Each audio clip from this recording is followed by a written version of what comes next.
Yo, yo, yo, what's up? It's KT, Oregon and Part.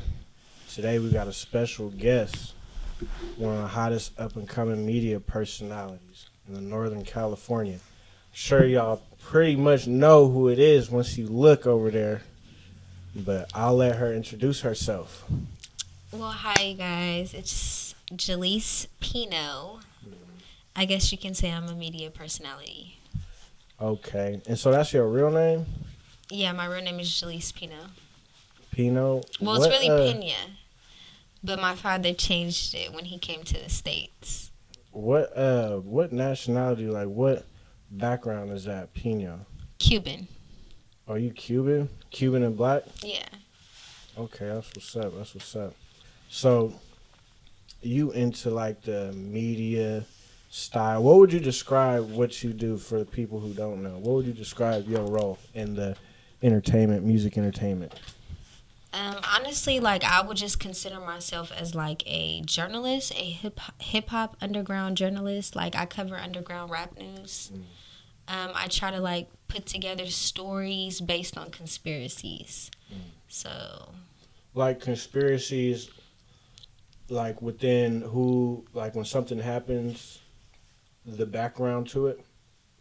yeah, so when something transpires, I like to analyze the situation and then I like to put together my own um, theory of what might have transpired and then I cover the story. Nice, creative journalism using facts and putting the facts together. Facts with conspiracy Mm. because nothing's substantial. It's all it's all conspiracy based. So, what kind of effect do you think your business and what you do has on the media, the music industry? Well, honestly, I feel like I have a huge effect on the media Now, it's side. not just music industry type shit, right? You everything, right? Yeah. So I wouldn't necessarily just say music because I cover. I mean, I guess you can say that because like I'm gonna cover anything pertaining to a rapper. So it can be like somebody that's a nobody, but if it's connected to a story that I'm gonna cover in regards to a rapper, then yeah. So, is it just rap? Do you cover anything outside, like stuff that has nothing to do with music? Like just instances, like in the streets, like Um, I do cover things that wouldn't necessarily pertain to music, but everybody that I cover is associated with someone in the music industry. Now, why do what you do? What's the purpose behind it? Honestly, like when I started to captivate this lane, I never thought that I would start to steer in this direction. Like, I literally thought that I was just getting on YouTube. Well, I've been a household name on YouTube for the past couple of years, but literally when I started my own platform, I was just doing it because I didn't want to get in trouble on Instagram. And then like the first video I uploaded, it hit like 10,000 views in like one day. And then I gained like 1,000 subscribers. And I was like, okay. And then it went from there. So, would you say your product is information? Being a journalist, do you think you bring information to the fans and stuff like that? Absolutely. I bring facts. I try to bring facts. But sometimes everything I bring forth isn't going to always be factual because it's like I'm going based off of it's like playing telephone. So it's like by the time I receive the information can be like misconstrued in a way. No, that's journalism. Yeah. For a fact. Yeah. For a fact. And so, being in that type of realm of the music industry, do you do negative and positive aspects of a person, their career, their personality, their character? Absolutely. Well, I put my input on things, so I may come off as biased when I do so. Mm-hmm. So, I mean, yeah, it can be negative. It can be biased. It can be positive. It can just be feedback. I do give feedback as well. Would you say most of the things you put out there is negative or positive? Well, if we're going to ask like anybody on an outside spectrum, they're going to feel as if though my platform is based around a negative narrative spectrum per se. But I don't think so. I just feel like I'm bringing reality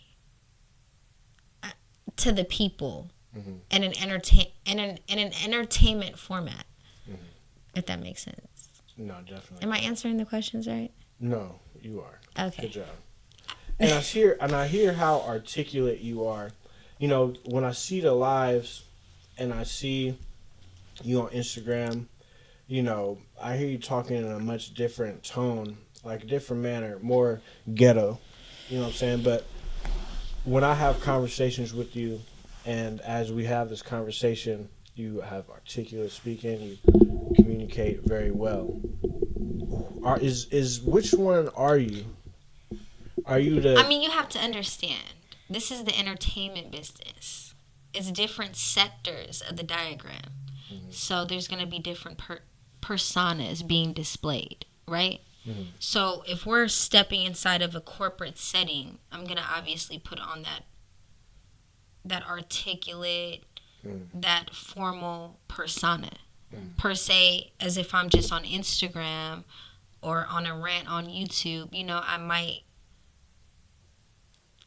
freestyle. And I might just be me.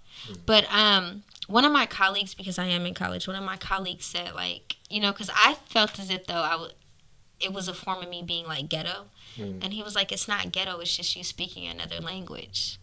No, I feel that for sure. Yeah. I feel that for sure. So tell the audience a little bit about your come up. So I know you're from SAC. Yes. But how would you say your come up went about? If for people who have no idea. Well, honestly, it becomes a little bit complex. But how my name became like a household name on YouTube per se, it was just based on a lot of people that I had interactions or dealings with in the past per se. My name is tied to a lot of different rappers or different situations pertaining to rappers. And one day I was being covered on a blog page through Thizzler. And they had a beef page. And so once I didn't know that. Yeah, they did a couple of years ago. But they be having little pages that don't say Thizzler or nothing, but really be covering the beef shit. Well, they did back then, but then when I kind of exposed their hand, they deleted that page. Okay. And it was a YouTube page. Damn. And so they was covering you? What was they covering you about? They covered me, yeah. I don't know if you know who the rapper G-Man is from Metaview. Yes. Yeah. G-Man and Bris, for a fact. Right, but it was specifically like pertaining to G-Man.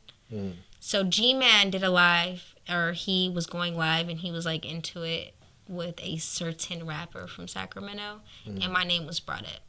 So Thizzler had a beef page at the time on YouTube, and they covered the live. They uploaded the live, but in the description, in the title, they were like, "Oh, G-Man exposes."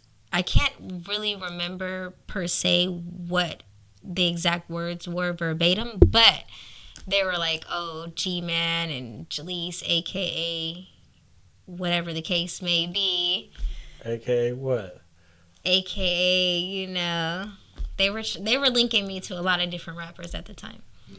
So. And so, how did you capitalize on that moment in order to get your own platform going? Well, at that moment, I was more upset. So I was like, okay, like, you guys want to make Sacramento go viral, let's go viral. So I got on live, and then I responded. Then they uploaded my response. But I was already being blogged after the passing of a specific Sacramento artist. So I ended up making a video where I was like giving my condolences, and I was just like, kind of distraught about the situation. So someone in LA ended up blogging me, and it hit like 30,000 views in like 2 days. And then I was like, okay. And then like as like a couple of months went on, a lot of controversy started to circle around, and then like anything pertaining to the specific Sacramento artist was being blogged. So then my name just, it just kept being thrown in the mix. Mm-hmm. Interesting. So, so that happens, and then you start responding, and then people are starting to tune into you now. Is that what happens? Yeah. So I started to become like an outlet for bloggers. Like a lot of different bloggers were starting to cover me, and they were gaining a lot of traction. And so, what's that feeling? What's that feeling like in the moment as you looking at your phone, you seeing all this shit like on YouTube? Everybody, like in general, everybody else regular, but everybody keep bringing your name up. Like, what's that feel like? Well, at the time, it was a lot of controversy. So it was like, is this Mozzy era, like this, 2015, no, this 16 was like, type shit? This was like the Bris and Uzzy Marcus era. Like 16 through 18? No, this was like 2019 to 2020. See, I was down. I kind of missed that. I went down right after the Mozzy era. Yeah, so Mozzy's era was like 2014 up until like 2000. But Sac was crazy back then, man. Yeah. That shit was, I would hear stories like niggas was getting popped up wearing hoodies. Mm-hmm. Niggas was getting jumped at the gas station for playing Mozzy. Mm-hmm. Niggas is this, like, it was crazy back there. There's a whole lot of shit going on. Yeah. So tell us a little bit about that era, like from the change of the Mozzy era to the Bris era and all this attention. Tell us. Well, the transition from the Mozzy era, the Mozzy and Lavish D era, to the Bris and Uzzy Marcus era was like... Yeah, tell us about that. Definitely one for the books. Like, it definitely made history in Sacramento in regards to the gang warfare. Mm-hmm. So, we had the Mozzy and the Lavish D from 2013 to 2019. Then from 2019 to 2020 we had the Bris and Uzzy Marcus. But the Bris and Uzzy Marcus was only short-lived because Bris ended up passing away. So once the Mozzy era and the Bris era is starting to once that shift is starting to happen, once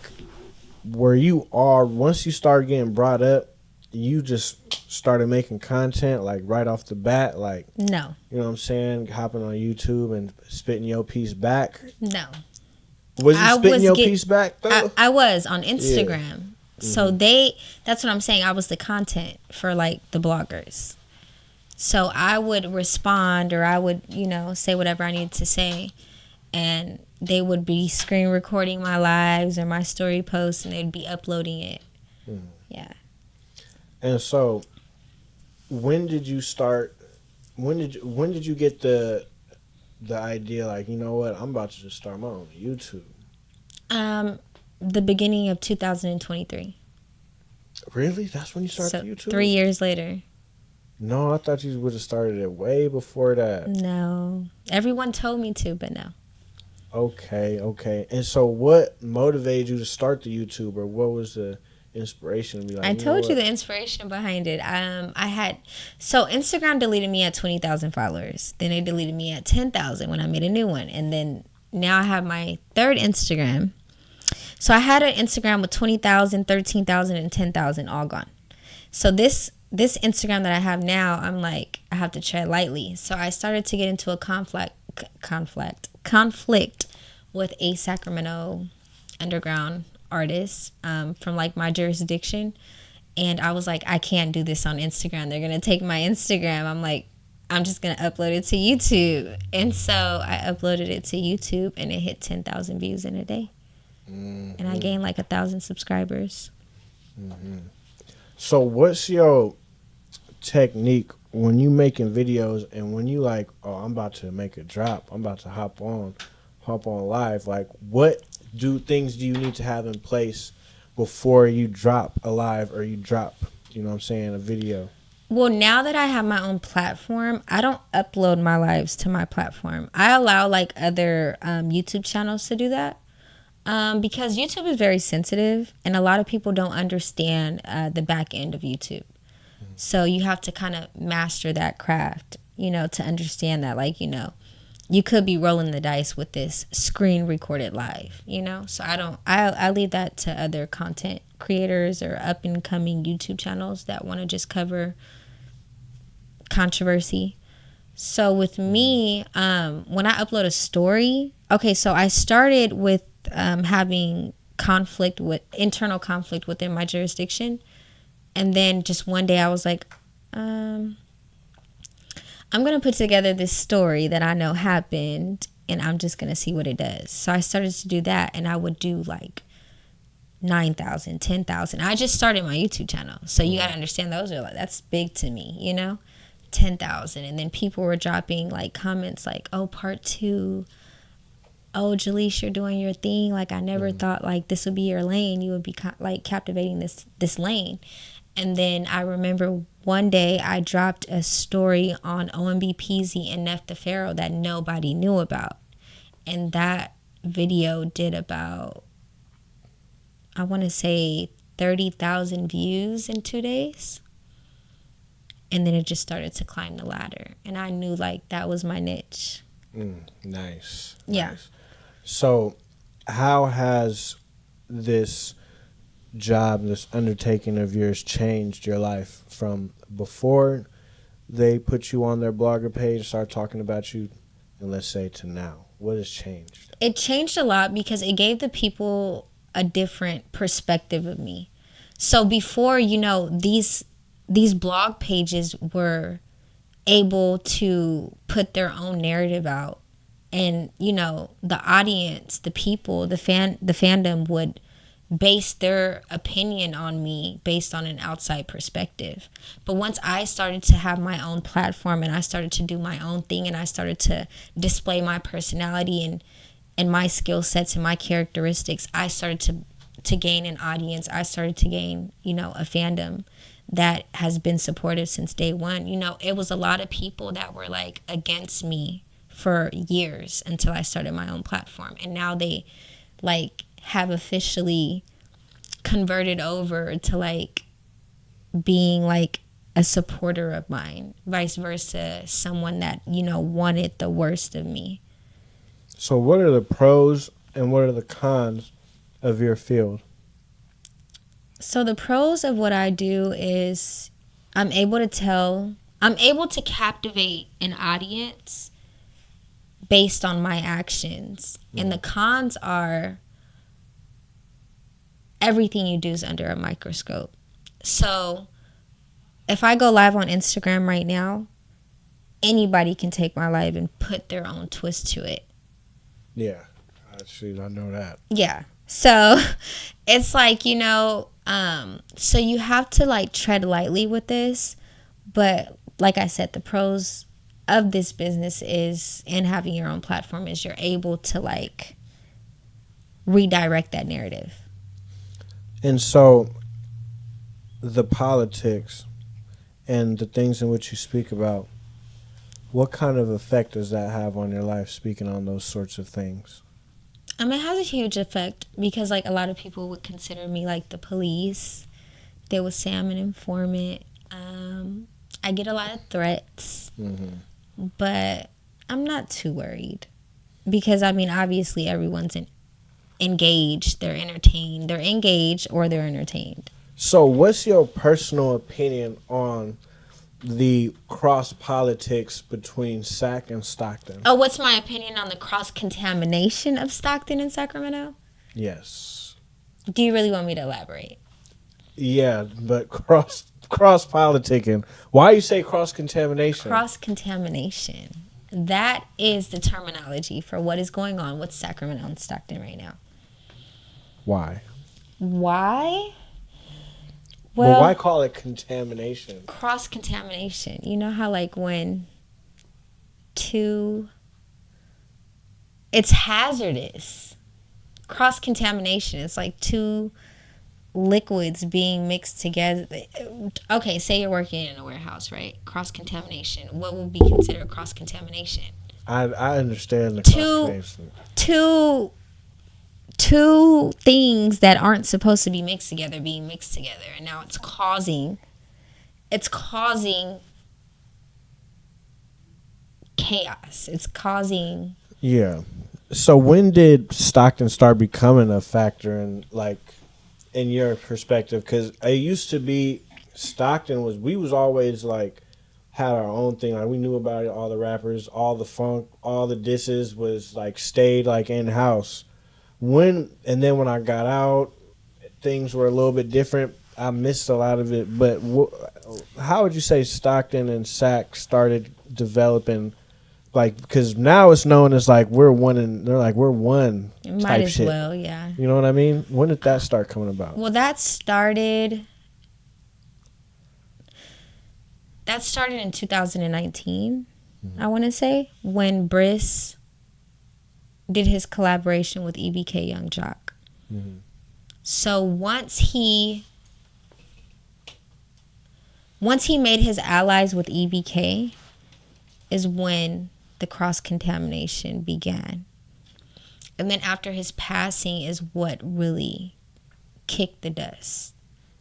So an artist who's already popping, and when an artist in Sac, they already popping, they op starts to be popping too damn near, huh? Yeah. Well, the thing is with the whole Bris and EBK thing, Bris had to come and. Oh, sorry about that. Go ahead. No, you're fine. So with the whole Bris situation, due to the politics in Sacramento, he had to make his allies. And one thing about Bris, he was very strategic when it came to like business, whether it was politics or whether it was, getting money. He just always was very strategic. Like if he went corporate, he would have been like a really good businessman just based on like the way he maneuvered. So, with his rap beef with Uzzy Marcus, it caused a lot of confusion. And, and then like he started to inherit like beef that he didn't have before prior. So, like he was able to go to Metaview and, build that alliance with 10 Letter. But, he needed a bigger alliance. Like that wasn't enough for him, which was smart. It was very strategic.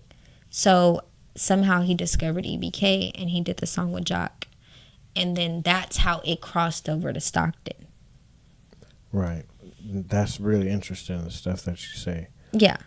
And what is your? I know that you were putting out music at a time consistently, and which time of the era was that where you were putting out music and putting like? Well, when I dropped my first song, me and Bris dropped our songs at the same time. Our first songs, we were both dropping on Rap Shack.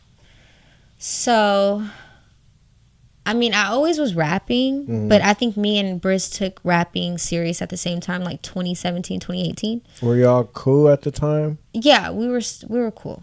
Mm-hmm. Yeah, we didn't. We had our little issues, but we were like, when we started dropping our music, like we were like very supportive of each other. And so when did you start rapping, like dropping and putting it out there? That was what year? Like 2018. Okay. So you in the midst of the transition that's about to happen from the Mozzy CML era to this new Uzzy Marcus and Bris era. Mm-hmm. You were actively dropping music in that time, right? Without knowing it was about to be a transition, yeah. Okay. Yeah. So after Bris passes, how does that affect you? And where were you in life when that happened? Well, when Bris passed away, it affected me.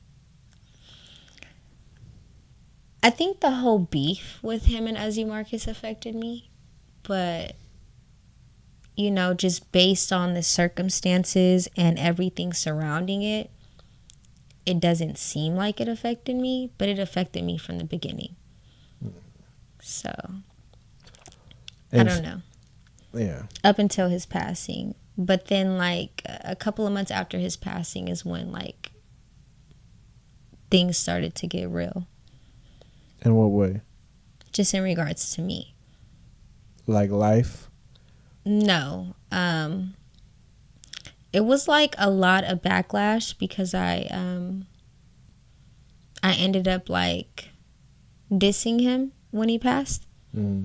A couple of months later, though, not like immediately after. Mm-hmm.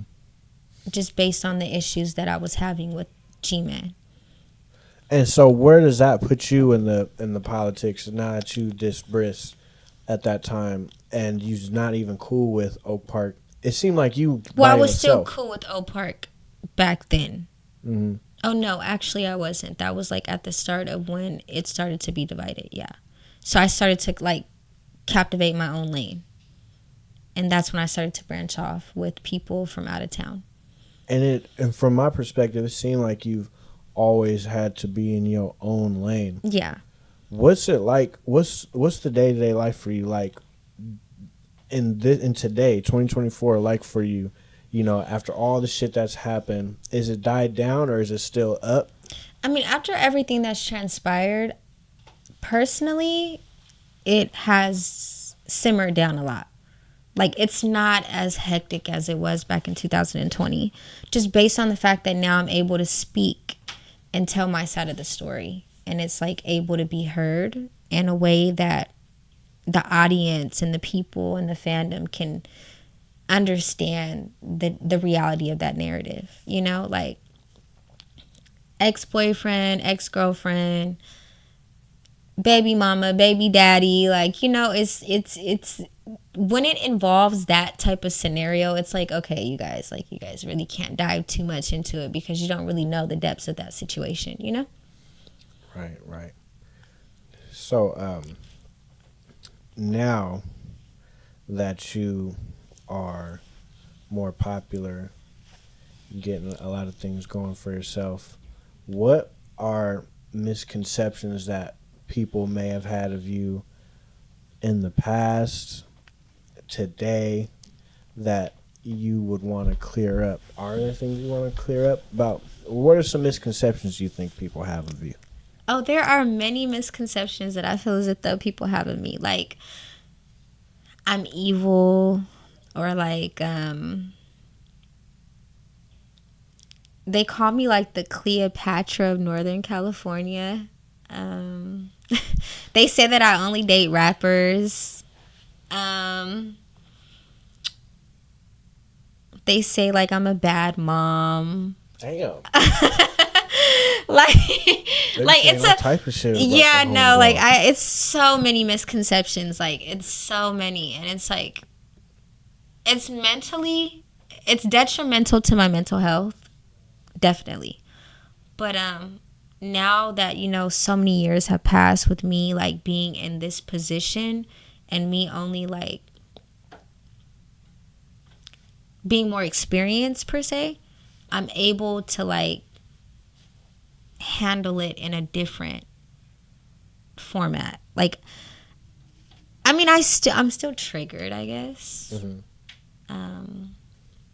I don't know if I'm answering the question right.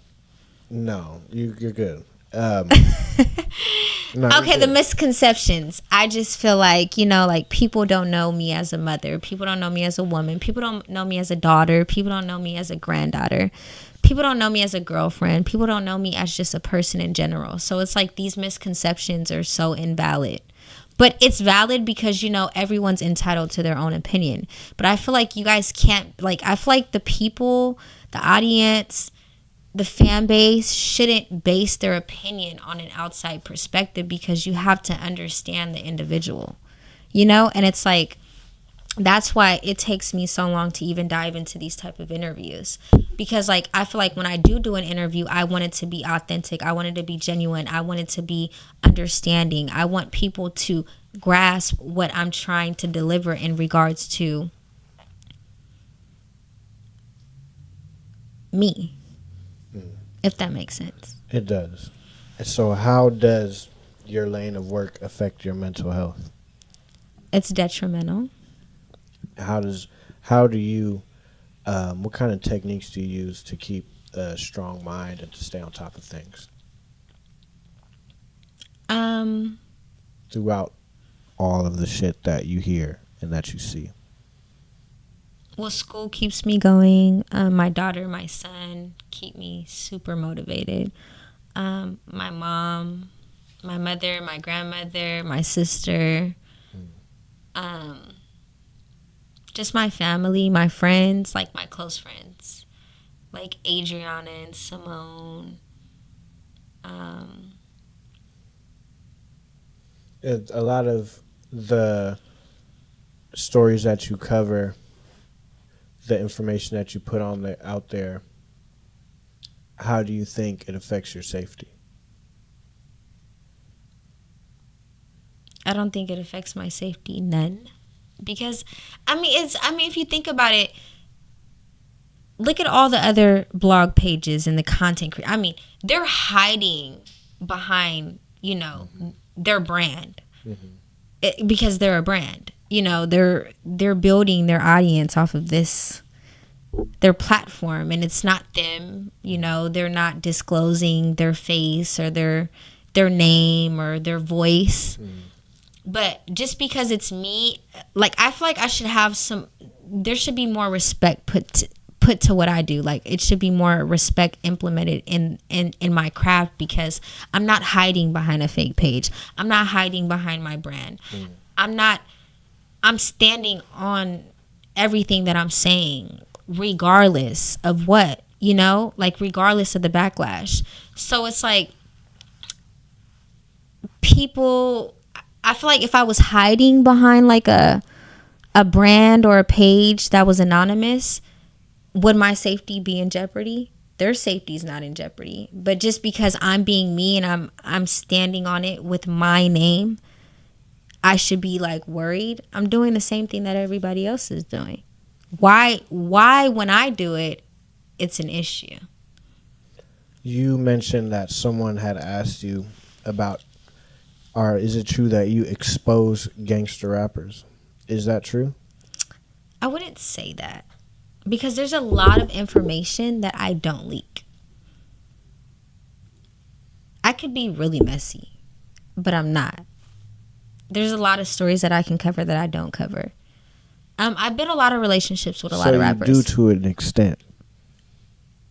To an extent. You would just have to trigger me. Hopefully we don't trigger her. You see that? Not trigger her. I would have to be triggered to like expose you. Like, I'm not just gonna be like, I'm not gonna wake up one day like, oh, I'm gonna expose this rapper or this blogger. Like, it would have to be like a trigger for me. So understood. And you've been triggered before. Absolutely. I was just triggered yesterday. I was gonna like go on like a rampage on YouTube, but. So does your content only, is it based off of when you get triggered? Is it always on the backbone of like, it got to be triggered, or do you actually putting out content consistently? No, I was covering story. Okay, this is my thing. When I cover stories, I feel like that's when I gain the most traction. When I write the treatment, when I take the time with editing the video. But then like when I freestyle and I'm just like being me and I'm triggered, it gains the same traction. But I feel like my stories gain more traction. If that makes sense. Yeah. So. I understand. And then how do you want to develop that? Let's say in the next 2 years, where do you see yourself taking that where you are now in the next 2 years? Well, in the next 2 years, I want to start covering documentaries per se. I really enjoy the content of 1090 Jake, Swamp Stories, Trap Lore Ross. So those are content creators that I look up to, definitely. Nice. So hopefully I can dive into that algorithm of content creating. Do you think that your lane has made you gain enemies? Absolutely. And being a mom, being out there having to work, have a job, and then on the other side having this crazy media lifestyle, how do you manage both of them, being a mom and exposing gangsters? I just can't be a media personality. No, I'm just kidding. Okay, so like I said, it's detrimental for sure to my mental health, but it's like you have to balance the two. Like when I'm doing what I'm doing, you have to understand technology is evolving. Okay, you can be in Alaska and literally blow up overnight on the internet. You know, so it's like I don't feel like what I'm doing on the internet is conflicting me being is being conflicted with me being a mother. So let me ask you this. Earlier, I mentioned, or you mentioned, how you're able to change your personality based off of the situation that you're in.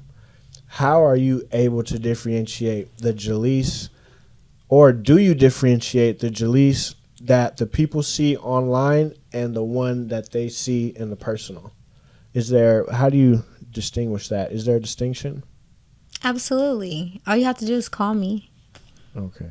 Send a message on Instagram, email me. That's how I built a lot of relationships outside of the media personality, per se.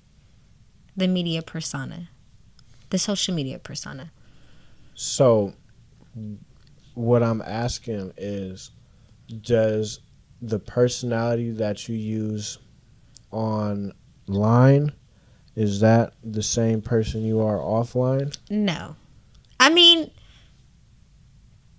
yeah, to a certain, yeah, kind of. Because when I get upset, I get upset. Offline, online.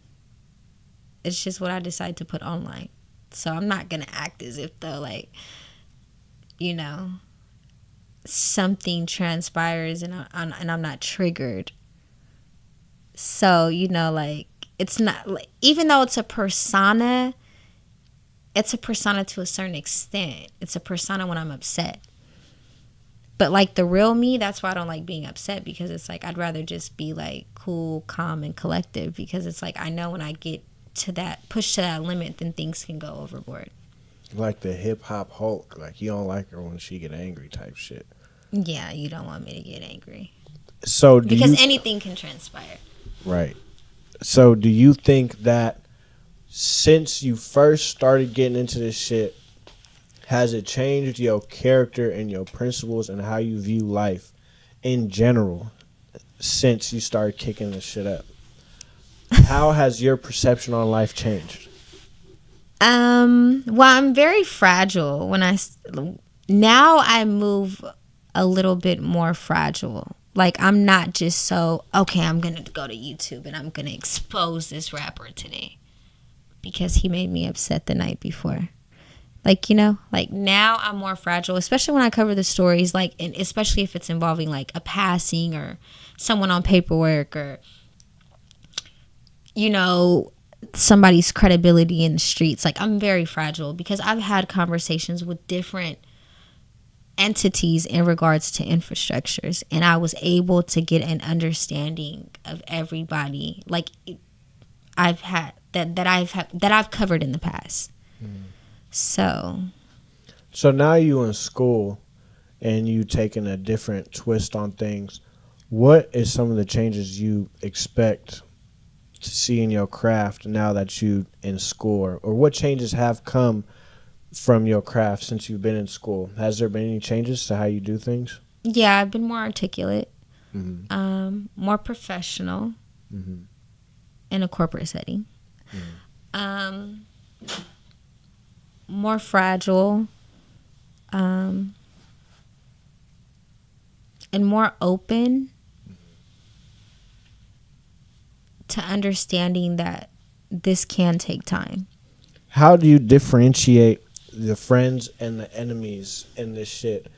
Because you put so much content out there, well, not so much, but because you put a certain style of content out there.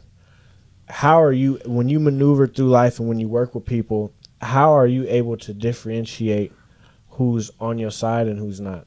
Oh, that's still hard to decipher. What's it like that? Trusting if someone's intentions are pure or malicious. Oh, it's hard. It's really hard. And how are you, for people who go through the same things, how do you navigate through that? Do you ask certain questions? Do you only deal with certain side of people? No. Now this is my thing.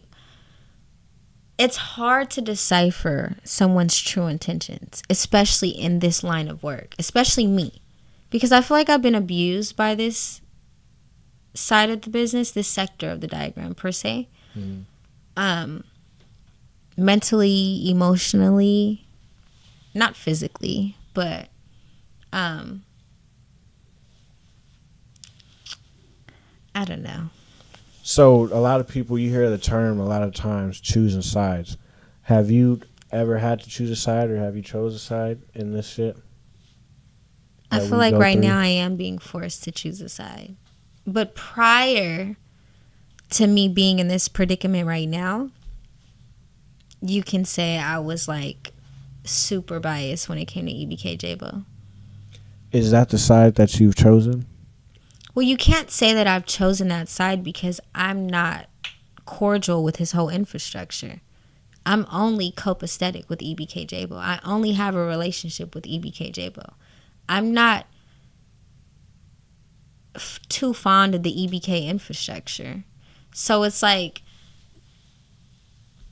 how am I choosing a side if I'm not choosing his whole infrastructure? I'm just choosing him as a person.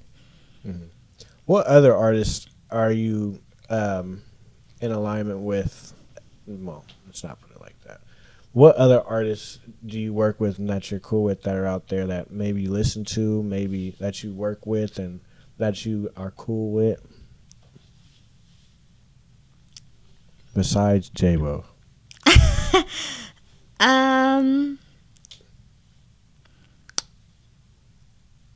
Do you have any? That I don't work with any artists. I just cover rap news. Any artists that you cool with, like besides him, that you can give a shout out to?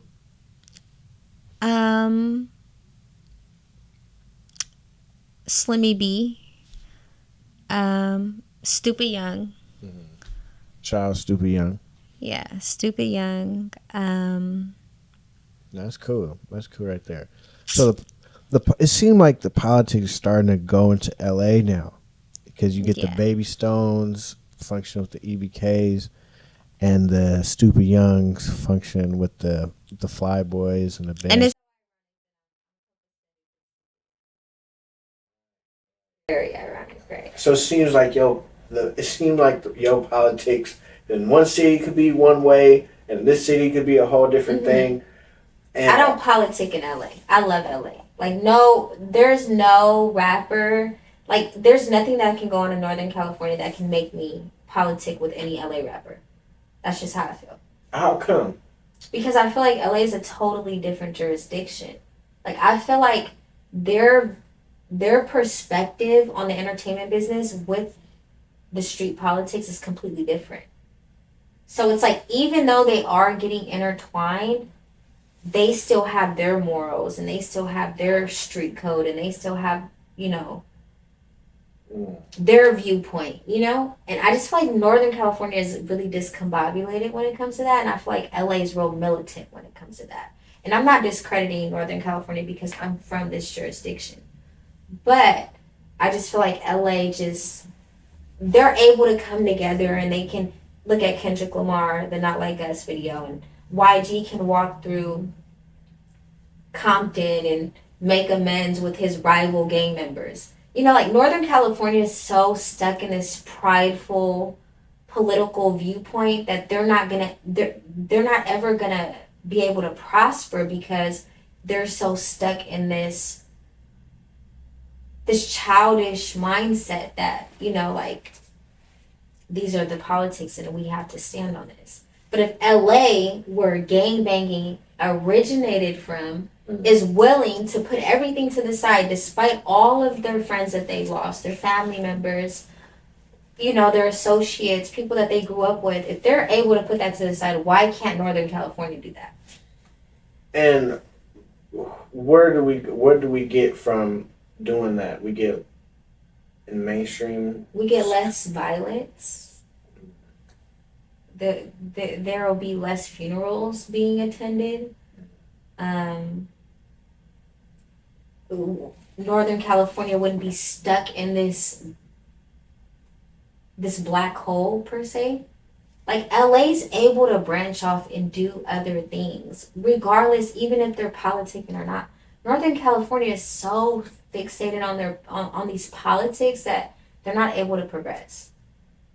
And that's what's causing the discrepancies. So your perspective on how Northern California's place in the music entertainment world, do we have a big effect or a small effect? Well, I feel like Northern California, the Bay Area definitely has a big effect. Mm-hmm. Northern California is the Bay Area, Sacramento and Stockton, but Sacramento and Stockton is the Valley. The Bay Area is the Bay Area. Mm-hmm. So those are two different jurisdictions. We're just in Northern California. So I feel like the Bay Area has always had an effect on the entertainment business. They were just always overlooked. Mm-hmm. Now, as far as Northern California, Sacramento and Stockton, I feel like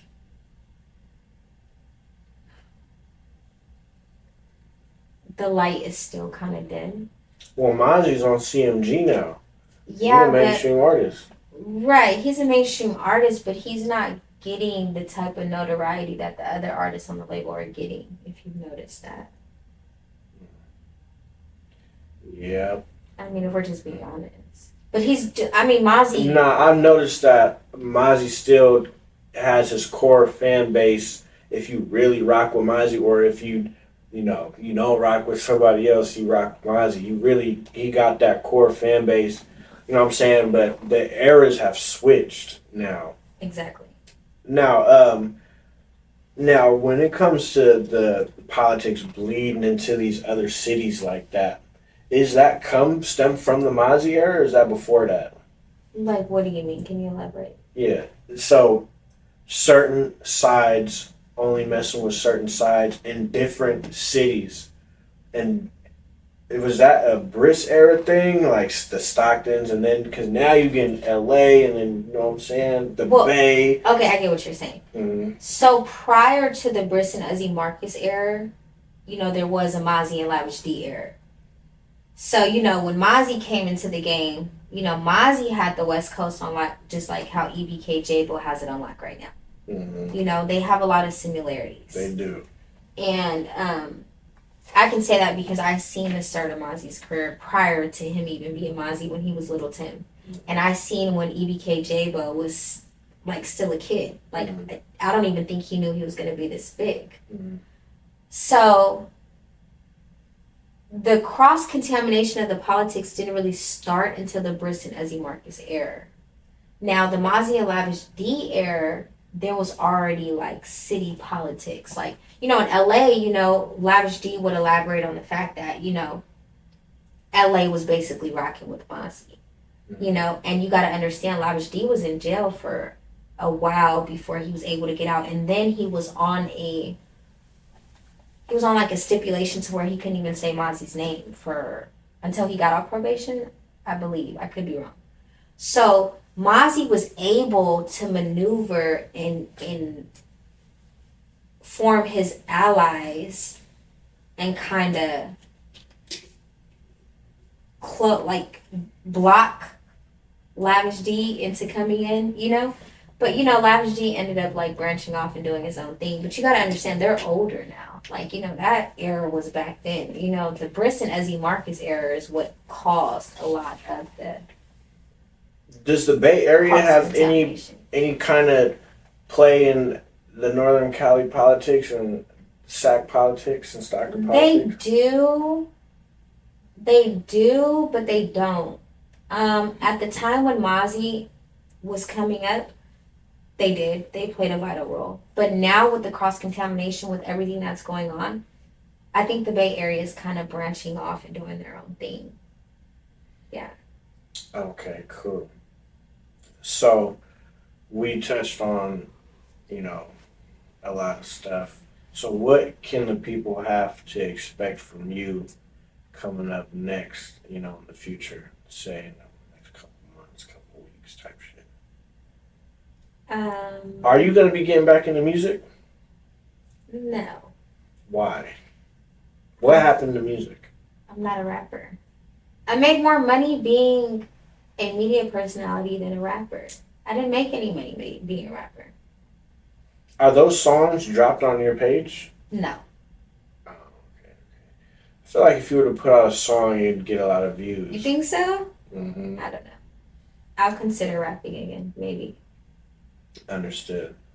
And then, so yeah, from that point, you drop the music, you know what I'm saying? You get the traction and going to school, and then you're about to make it big for yourself. I'm real happy for you. I'm proud to see where you're going. I got in tune with you. I was in the pen. I was locked in. I was in Solano I went to County 2017.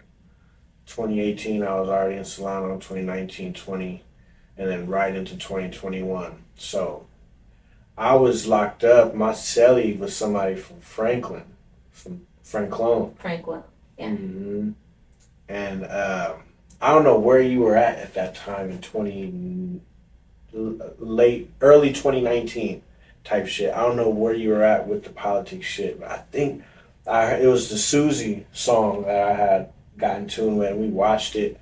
Bunky watched it and shit. He's kind of like, I didn't know what was going on at the time. I was still watching kind of what was going on. Well, I was in jail, but like the filthy shit. That was the last thing I had knew about. Like the one mob and shit. That was where I was at before I left.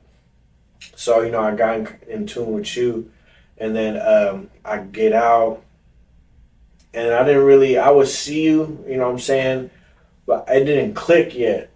That, oh shit, this is the shorty with Bris and these niggas and with the beefs and the rap music, and you've grown and you've got your own platform, and I'm happy for you. You're doing your thing. Thank you. And you know what I'm saying? It's good to see that you capitalizing off of it by going to school. You know what I'm saying? That's the best thing going, because we not regular people, and we will not die regular people, right? We already making our way, you know what I'm saying? So I'm For happy sure. for you. Yeah. You know what I'm saying? So anything else you want to say to the people before we go? No. I think we covered all the bases. Any But I shout-outs? did want to say something. Go ahead. I want the people to know that I'm not biased when it comes to certain rappers in Northern California. Mhm. And I really want to make that very clear. And what would you say to the people who would say that that's not true and that you biased to J-Lo? Oh, you're just gonna put a name on it. Am I really biased when it comes to EBKJ? You think so? I think that you it just seemed like you don't fuck with certain niggas on one side, and you don't have nothing really bad to say about certain niggas on the other side. Okay, let's be honest. EBKJ is very humble. When everybody wasn't willing to give me my flowers, he did. He was the first rapper to do it, regardless of what. So it's like, you have to see where I'm coming from. Everybody else was just so fixated on this I hate Jaleec committee bandwagon. And he branched out and he reached out to me and he told me that, he was a fan of my work, regardless of what I was covering. Because there was times when I had to cover him and it wasn't the best of the story, So it's like, you have to understand, that goes a long way with me. You know, like, he's not willing to step outside of the box. He's not willing to be different. He's not willing. I mean, he's willing. I mean, he's willing to be. I'm sorry, I'm saying it wrong. He's willing to be different. He's willing to step outside of the box. He's willing to go against what everybody's saying. You know, like I feel like it's more. I'm really spiritual, and he is too. You know, and I just feel like we bonded on more like a spiritual level in regards to like understanding this business, and he gave me my flowers. And once he did that, it was like everybody else just came out the woodworks. You know? Give you flowers? Yeah. So it's more about, you know, it's not about being biased. This is who you cool with and who you're not cool with. No, it's how did you get that from that? Like, he literally, like, it's not me being biased because I had to cover stories on EBK J-Bo that were not in his best interest. Mm-hmm. Like, let's be for real. Like, we're not gonna do that. So I'm saying though, like, I do have a relationship with him to where it's more. I mean, I don't even know. I don't know. I don't know. If I'm gonna, I guess if you want to say I'm biased, then I'm biased. No, I don't do that. Because if that's what you're gonna like, because you didn't understand it. No, I get what you're saying. You function with certain people, but I function with certain people, and I don't function with certain people. It's just So say for instance, somebody comes out and they acknowledge you when everybody else is trying so hard to overlook you. people say I'm biased towards the Flyboys all the time. Absolutely. But no, you're changing lanes though. I'm proud of you. I've been in all the lanes. But you were like a Flyboy platform. I for a while. That's how we discovered you. Shit, fuck it. Yeah, fuck it. But you know, I mean, I feel like you had a hand in, you know, like kind of predicting some things with the Flyboys, because you know. Nah, shout out to the Flyboys. Shout out to EBK. Shout out to Townhomes. I work with Demimi too. Shout out to Demimi. Nothing's happened to me, so I work, you know what I'm saying, with everybody. And you never know what will happen in the future. Yeah, no, because you can't. In this business, I do feel like they want us to pick a side. And honestly, I've had conversations with people from the Flyboys. I had conversations with people from EBK. I had conversations with people from Townhomes. Mm-hmm. I feel like Stockton can be great, but just they're so stuck in their ways that they don't understand that we're just media personalities. You know, you're a marketing company. You know, I'm a media personality. I cover underground rap news. You know, like... Well, when your most popular rappers are gangbanging, like, because in the Bay, it's easier in the Bay because, like, the most popular rappers aren't necessarily on that, with all of that. Like, they really can rap. You know, there's the ones that are really on that ain't as popping as the ones who not in the Bay. I'm going to keep it 100. When you come more this way, towards Sac and Stockton, the most popular niggas are the niggas who are in the phone. You know what I'm saying? And so once you start working with these niggas, it start putting you in the phone because there's a lot of shit happening. And then particular me, because I'm a dude and I'm from out here. So it's like, nigga, you for surely got to pick a side type shit. Yeah. But until, you feel me, I'll work with everybody, but, I mean, if somebody try to stake me up, somebody try to rob me, somebody shoot at me, you just have to be cautious with that. Then it's a different story, but until then, you feel me, niggas tap in, work with me, you feel me, or I work with you, but if niggas do anything, then it's something else. Yeah, no, valid. I agree with you. I do feel like they make you feel like you have to pick a side. But I feel like this is business, and you're not going to progress in this business if you're choosing a side. You know, you have to be open to working with everybody. And like you said, you know, you're open to working with all sides of the fence, you know, and it's not you playing both sides, it's just you conducting business, and that's valid. And I agree with you. I'm glad. Yeah, so it's KT and Jaleec. You'll be seeing a lot of us in the future with the bondage. You know what I'm saying? Going crazy with the content. You know what I'm saying? What's going on out here on some professional shit. You know what I'm saying? So thank you for your time coming out Thank here in you Stockton. for having me. You know what I'm saying? 209, you rocking 209. Can we get a 209? Shout out to Stockton. Yeah. You know, I'm from Sacramento 916, but shout out to the 209. So, Appreciate yeah, you. thank you for having me, you guys. Of course. There it is.